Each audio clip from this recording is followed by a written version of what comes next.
joyeux, bénissons le Seigneur.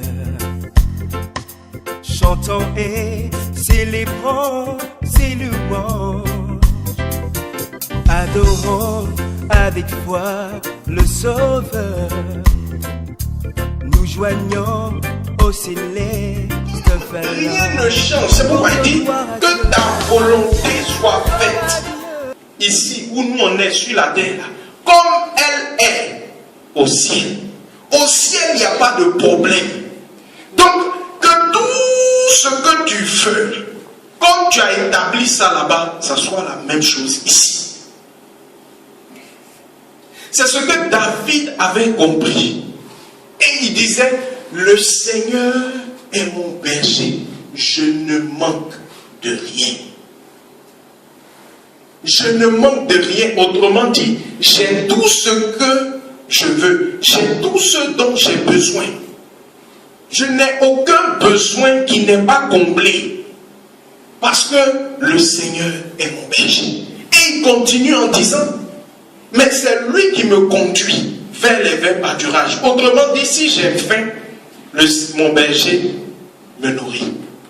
Si je suis fatigué, ou bien si j'ai soif, il me conduit vers les eaux paisibles. Et il me fait reposer.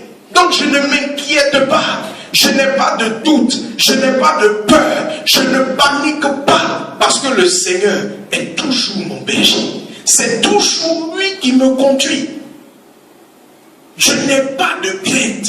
Même lorsque je traverse la vallée de l'ombre de la mort, c'est-à-dire je ne vois plus de lumière, je sais, mon cœur ne craint rien, car je sais que tu es avec moi. Et ta houlette et ton bâton me rassurent. Quelles que soient les circonstances de la terre, je sais que ma source, mon Abba, il est toujours aux cieux et il veille sur moi. Parce que le Seigneur est mon berger. Il dit, il dresse une table pour moi en face de mes ennemis.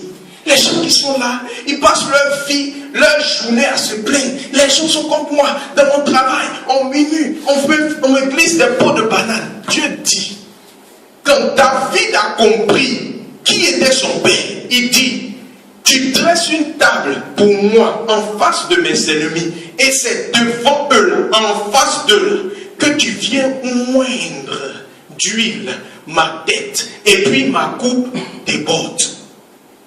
Donc quand tu as des ennemis, c'est là même que tu dois commencer à te réjouir, parce que ça veut dire que Dieu va venir te combler encore au-delà. Parce que c'est devant eux, il va te placer, et puis il va déverser. Il termine en disant, la grâce et le bonheur m'accompagnent.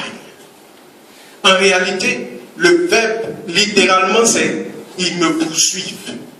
C'est la grâce et le bonheur qui me cherchent. Ce n'est pas moi qui cherche la grâce et le bonheur. Notre problème, c'est que nous sommes en train de chercher. Quelqu'un te cherche, mais toi-même tu le cherches. Vous n'allez jamais vous retrouver. C'est-à-dire que lui, il est là, il te cherche, il vient, il tape ici. Est-ce qu'il est là? Est-ce que Judicaël est là? Mais Judicaël lui-même, il est sorti pour aller le chercher. Donc il se triple. Ah non, j'étais chez toi, mais moi-même, je te cherchais. Et vous ne vous voyez jamais. Or, le Seigneur, comme le Seigneur est mon berger, la grâce et le bonheur sont obligés de m'atteindre.